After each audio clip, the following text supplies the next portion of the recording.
Welcome to the WanderLearn Show. In this episode, I have Dr. Robert Edwards. He's been on my show several times, and I love having him because he's just a wealth of information. Once again, we dive into a topic that really has so much depth to it. It's, again, about Mallory and Irvine, their final climb up Mount Everest over 100 years ago. Really, the whole episode is broken down into what we know and what we don't know. Most of it is all about what we know. We talk about Odell's sighting. We talk about the ice axe that we found, the oxygen bottle that we found, Mallory's body. Did it move? Why did it move if it did? What about Irvine's boot? And also we talk about what we do not know. This topic is such a mystery, and is a fascinating mystery because everybody wants to know, were Mallory and Irvine the first human beings to get to the top of Mount Everest? The next episode will also be featuring Dr. Robert Edwards, and we'll be talking about his hypotheses of what might have happened that fateful day. We're going to start off this podcast with a great announcement that we're exclusively reporting here on the WanderLearn Show. Dr. Robert, what would you like to announce? Well, thank you, Francis. I would like to announce that I had just signed today a contract with Pen and Sword of England for a second book on Mallory and Irvine. And our working title is Mallory, Irvine, and Everest, subtitle Irvine's Story. And this will be a new book with new material entirely, and will be very much more focused on Andrew Irvine and how it came that his boot and his remains were found last September on the central Rongbuk Glacier. Excellent. I'm so excited to see that book and read it, of course. That will be coming out probably 2027, maybe? Yes, 2027 would be the probable publication date. Right. Excellent. So what we want to discuss today, we'll talk about that in a future episode for sure. There's a lot to be said, but Irvine and Mallory, they either got to the summit or they didn't. We don't know. But we wanted to talk about this discussion that you gave to the Consejo Nacional de Investigaciones Científicas y Técnicas in Mendoza, Argentina. You go over things that what we know and what we don't know. Well, Francis, as you see, the presentation is divided into several parts. The first part addresses what is known with a reasonable certainty, or at least reasonable confidence, about the last climb of Mallory and Irvine. The second part is much more brief, since it outlines simply what we do not know. The scope of what we don't know is very large, but by definition we have not much to say about it. And the third part of the presentation concerns a set of hypotheses which I presented to the audience in Mendoza, with my ideas about what we could conjecture about the last climb, for which there was a reasonable body of evidence. The fourth thing is Irvine's journey. Yes, indeed. The fourth part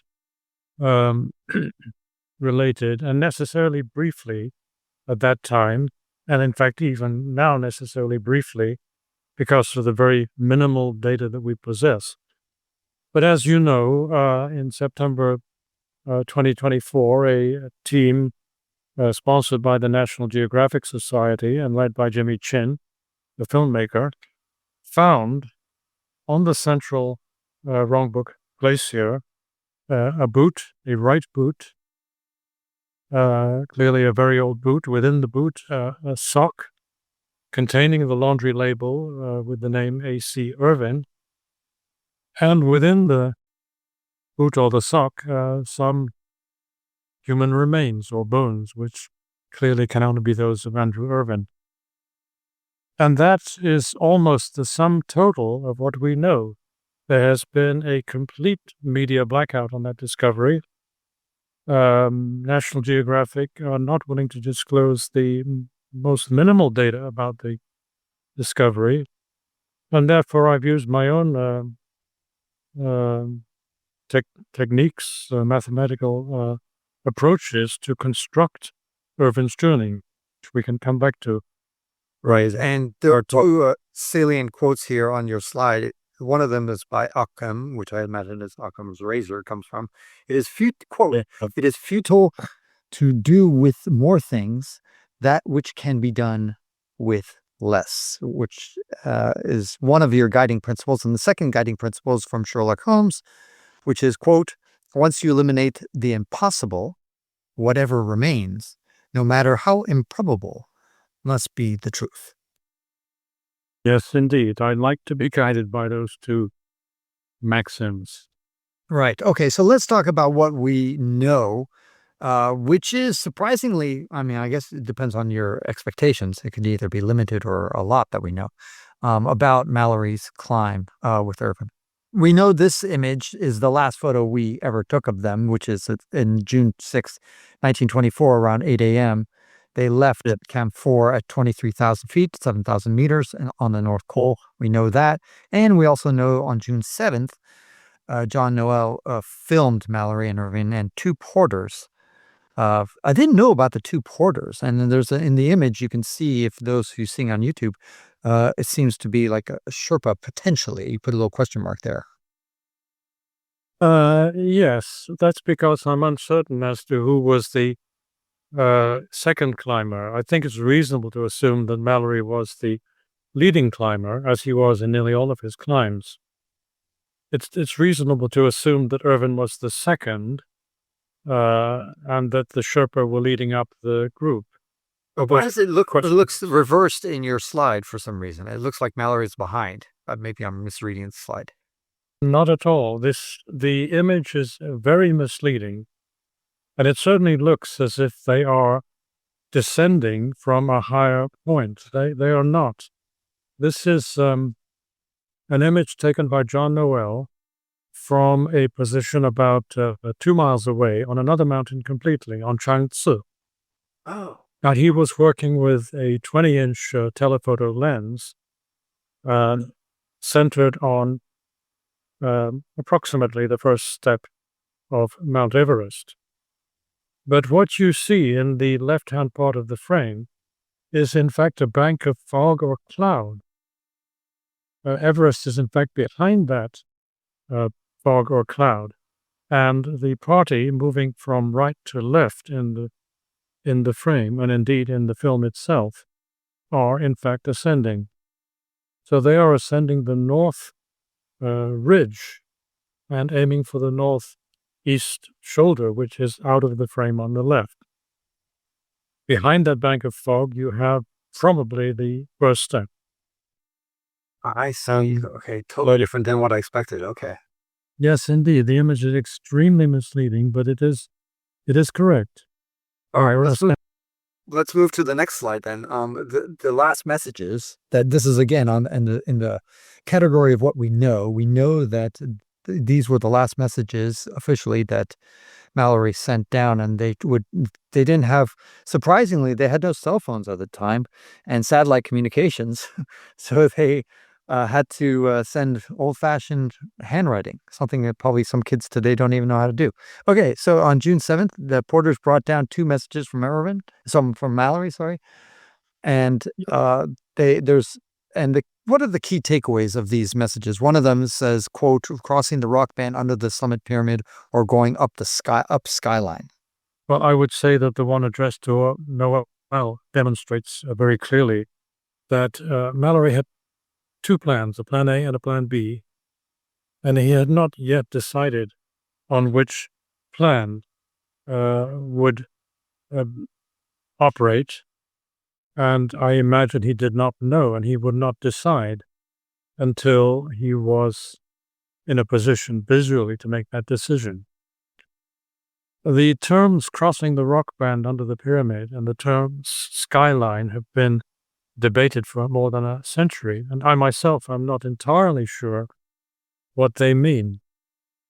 But I think at this juncture you can say there were two plans. There was a plan A, a plan B, and I think another important takeaway of these two messages is that, as you say, there were no smartphones, obviously, no cell phones. There was not even a radio, the only way to communicate was with porters, who had to bring handwritten messages down.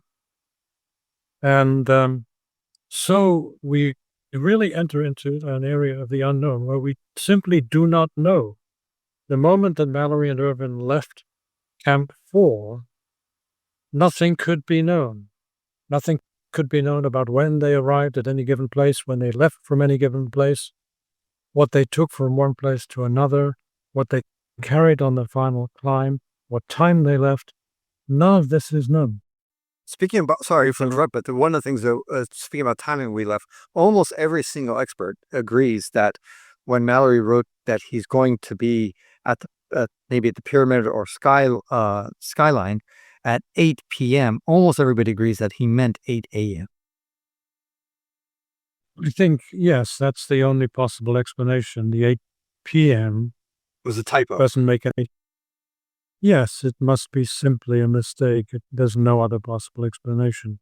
Let's go to the next slide, where Odell's sighting on June 8th. This is the most talked about sighting of all, and controversial sighting, which is right before 1 p.m. on June 8th. So Odell allegedly was the last person to see Mallory and Irvine and near the summit pyramid. And there's a great debate where exactly he was. Just go over briefly, since this can be quite a long discussion. Just briefly hit the key points, the key takeaways of what we actually know. What we know is that Odell, at a time 12:50 p.m., and presumably that time is accurate, he must have had a timepiece on his person, saw very briefly, for a period of what he recalls as about 5 minutes, Mallory and Irvine, whom he had no doubt he could recognize them individually. He could recognize Mallory and Irvine by their respective posture and their gait. He saw them at a place which he described at some length, but subsequently changed his descriptions over time, depending on the medium that he was addressing. Now, I think it's important to state that there is a school of thought that says he never made this sighting at all. He imagined it. That was a position that some climbers and some members of the British establishment took in the 1930s especially. And it's critical for one's understanding to make this assumption that either you accept Odell's sighting or you do not. I personally accept it. I have no reason to doubt it. I think the second important takeaway is his description of where he saw them. And he, in the most early descriptions, described that very clearly. He spoke about a snowfield that the two climbers crossed to reach a step that was on the ridge. He described them climbing the step in a very short period of time while he was watching them. In other words, literally within a 5-minute period. He was relatively sure he saw one climber reach the top of the step. He was not sure that he saw the other.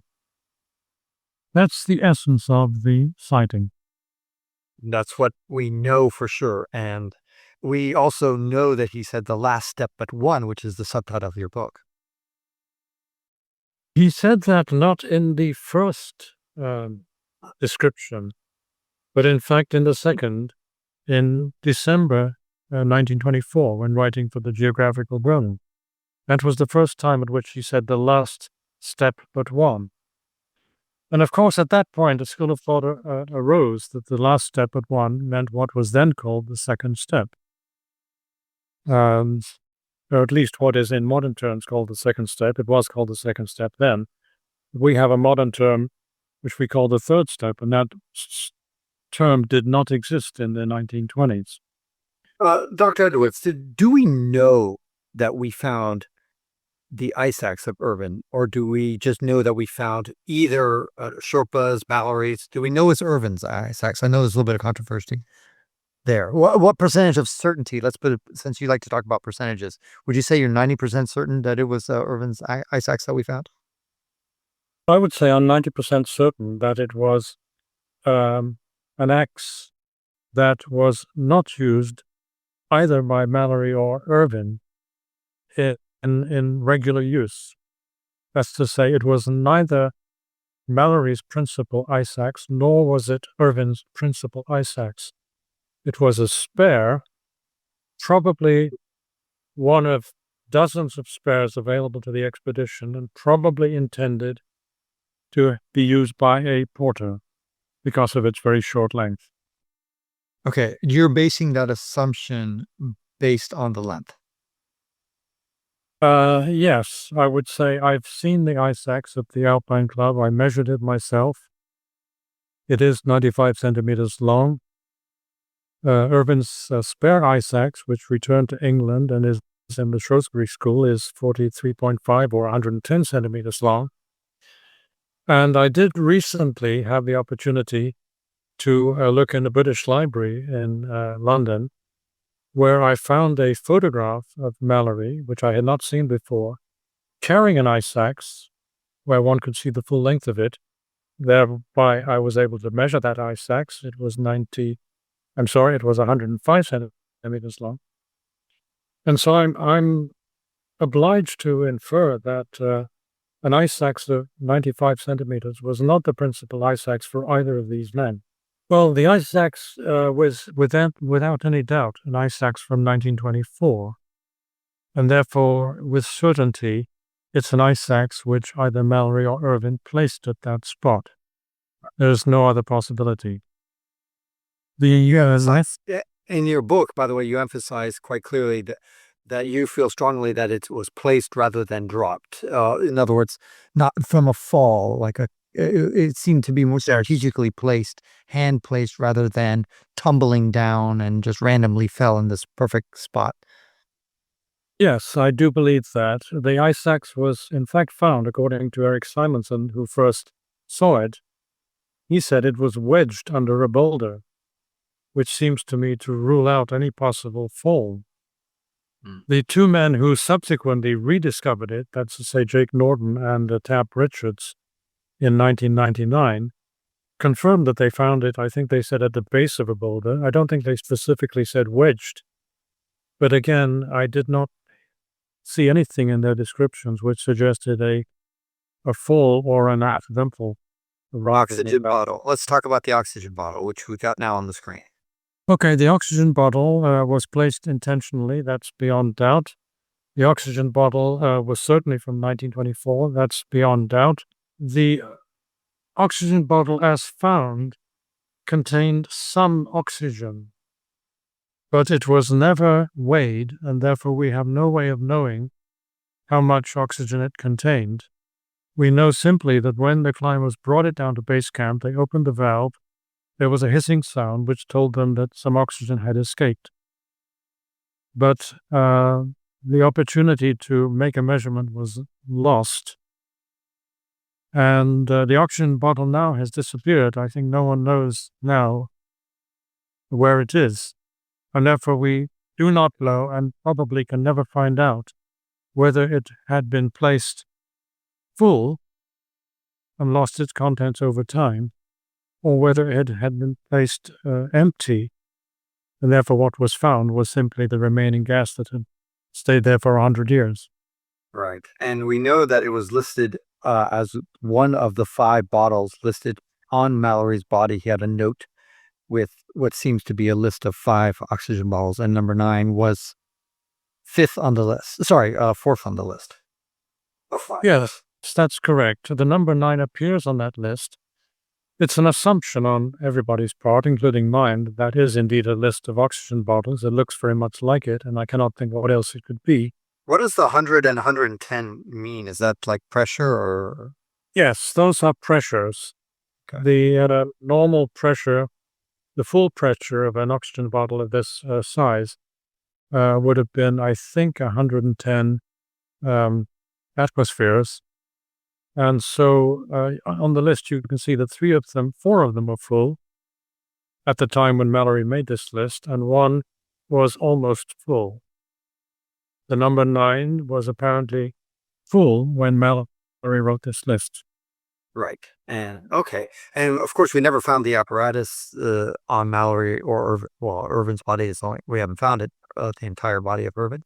Let's move on to the next point. Describe this particular slide where it's kind of complicated for those who are looking at it. What are the key takeaways of what we know? What we know, we know the location of Mallory's body within probably some tens of meters. The climbers who found his body, I think, reasonably have declined to give an exact GPS for it, fearing tomb raiders and people coming to rob the body again. One So second, it's please. Hold on. Speaking about tomb raiders, I've heard or read or seen on the internet that supposedly somebody went to the location of Mallory's body, and then it was no longer there, and that led to speculation that the Chinese or somebody has removed the body and thrown it down the mountain or whatever. That's no longer there, even though the people who found the body buried it, took it, then undid it to go look again, and then reburied it. And it was supposedly left there. So do you have any information as far as what we know, whether the body is it still there, Mallory's body? Well, to the best of my knowledge, there's no evidence whatsoever that the body has been moved. Okay. None whatsoever. So those who are claiming that they searched for it and couldn't find it, it's possible that they just were not looking in the right place, potentially. Yes, I haven't even seen those reports, so I cannot comment. But I repeat that there's no evidence whatsoever that the body has been moved by any party. Okay, fair enough. Okay. And we also, so this is again talking about things that we know, and we know that they also found a watch on Tom Pollard, found a watch on Mallory, which had run down. There's very little that we can glean from that data either. Yes, I think the takeaways are fairly brief. There was no artifact on or near Mallory's body that could throw any light on where he had been previously. The altimeter, although it has been studied like runes, like an oracle, tells us nothing. The watch tells us nothing. One question. Sorry to interrupt, but one quick question about on the slide here. You have an ice axe that says 200 yards, and then it says ice axe 250 yards. Are there two? Yes, that's correct. No, there was only one, but the distance from the first step was reported at different distances. In fact, by the same person, Hugh Rutledge of the 1933 expedition, at different times, reported the ice axe to be 200 or 250 yards from the first step. And I personally believe, according to photographs I've studied, that the 200 is more likely to be correct. Okay. But I would like, if I can just... Go ahead. If I can stay on that slide just another half a minute, I think there's a very important inference to be made from the position of Mallory's body, and that is that he could not have fallen from the location of the ice axe. It is not physically possible for him to have fallen from either of those locations because he is at least 100 meters, maybe 150 meters to the northeast of the fall line. Right. If you look at where the ice axe was found, where he was found, and you see the contours, a falling body has to fall perpendicular to the contours. He could not have fallen from the ice axe location to the place where he was found. Right. Yeah, that is clear. It cannot fall diagonally. We fall straight down perpendicular to the contour lines, as you said. And some people might say, well, the ice axe belonged to Irvine, and therefore it could indicate where he fell. But let's speak about Irvine. Let's bring on the next fascinating slide, which is showing the boot of Irvine, and his real foot was inside the boot. And by the way, I was just doing a review of Reinhold Messner's book, and he talks about the recovery of his brother's body about 35 years after the event, his Gunther Messner. And they found him decapitated. And I think, in fact, more than one of his body parts was actually dismembered to some extent, and they just used DNA to recover him. And that really made me think about Irvine, that, a lot of people might be thinking that it was a catastrophic fall, but maybe his body was completely whole when he fell into the glacier 100 years ago. And the glacier is just kind of like a washing machine or a churning device, just kind of like crushes human bodies and and and pulls human bodies apart, just like Gunther Messner, his body happened to him, who was caught in an avalanche. And so the same thing may very well be that Irvine is sadly in pieces if we ever do recover the rest of his remains. Now here we have a fascinating slide that Jimmy Chin, who was photographed in the photo with the boot, was wearing reflective sunglasses. And clever detectives like you decide to zoom in on those glasses and see what was he looking at. And you could see some of the National Geographic team members, potentially the photographer himself, kneeling with Jimmy Chin. And behind him, you can kind of get a sense of where the photograph was taken. But we know, again, we're focusing on what we know. We know that this was his foot. That's one thing we know. And we know it was found in Central Roebuck Glacier. That's what we know. But the precise location, how he fell, how he got there, all that stuff, I suppose we don't know, correct? Yes, that's correct. And this is indeed the most recent element of what we know. The discovery is extremely poorly documented, and I think intentionally so.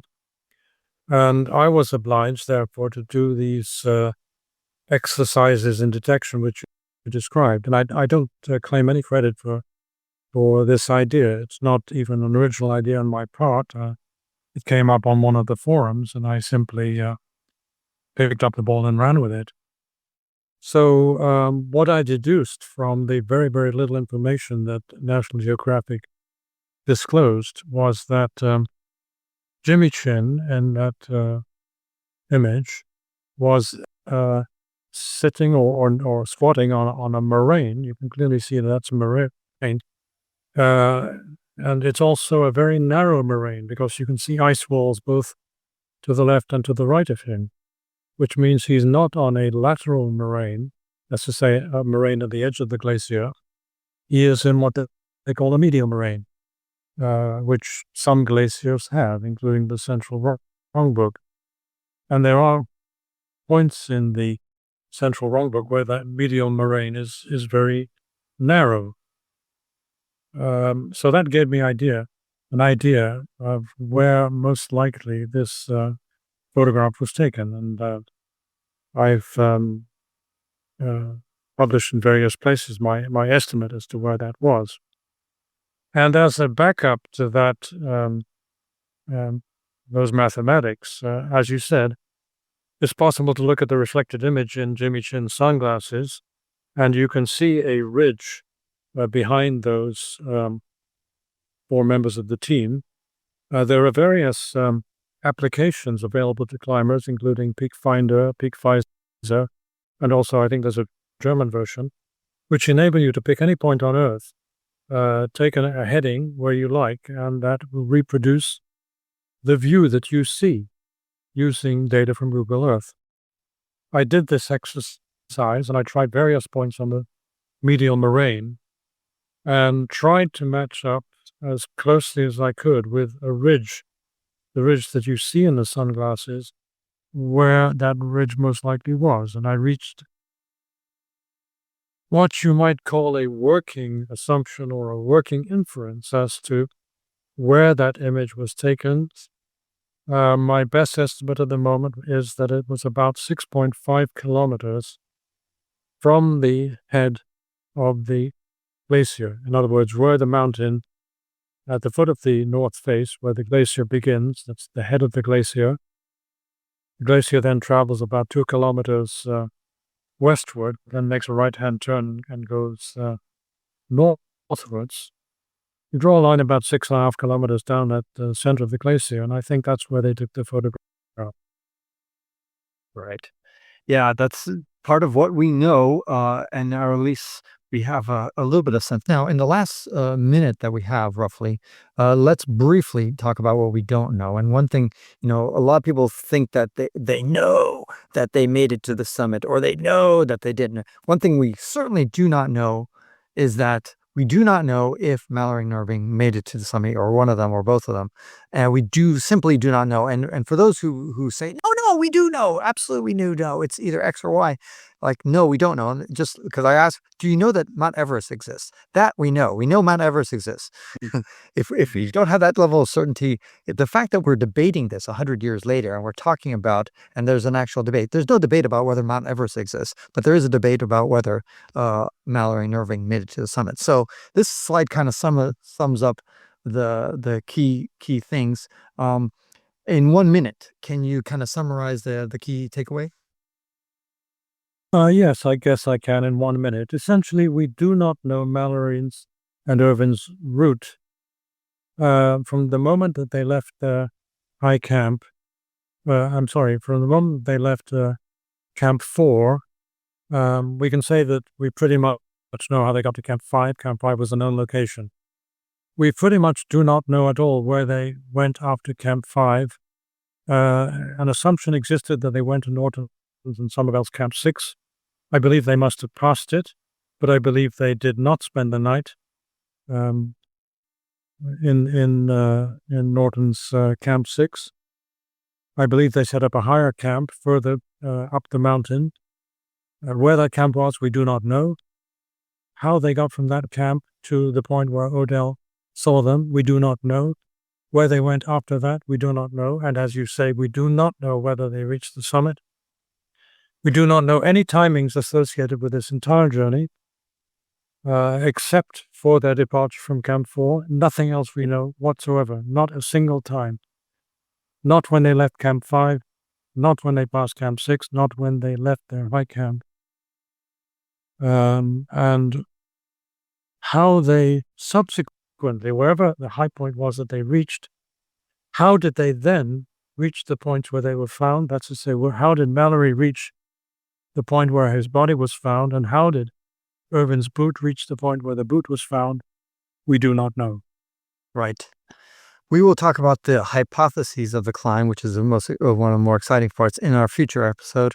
So again, Robert Edwards, thank you so much for your announcing that you're coming out with a brand new book about Irvine that's going to be focusing on his life and how he got to be where he ended up. And just tune in make sure you subscribe to the WanderLearn Show to get every episode featuring Robert Edwards and his fabulous book. Go down to the description to get his book that discusses the whole climb in far more detail than you saw here.